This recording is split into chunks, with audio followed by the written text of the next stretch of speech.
Good morning everyone. আজকে আমি বাড়ি এসেছিলাম। সারা সপ্তাহ ওয়েট করার পর এই শনিবারটা বাড়িতে এসে না প্রচুর ভালো লাগে। আর তোমরা যারা বাইরে থাকো তারা জানোই যে অনেক দিন পর বাড়িতে আসলে কি আনন্দটাই না হয়। সেই আনন্দে আমি একটু বেশি এক্সাইটেড হয়ে পড়েছিলাম। বহুদিন পর আজকে ছাদে এসে মা মেয়েতে মিলে একটু গল্প করছিলাম।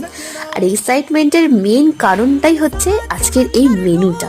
কাল শনিবার পেরিয়ে আজ রবিবারের দুপুর, আর রবিবারের দুপুর মানেই তো বাঙালি বাড়িতে একটু খাওয়া দাওয়া না হলে কি হয়। তাই আজ মায়ের কাছে আবদার করেছিলাম একটু পোলাও আর মাটন কষা খাবো।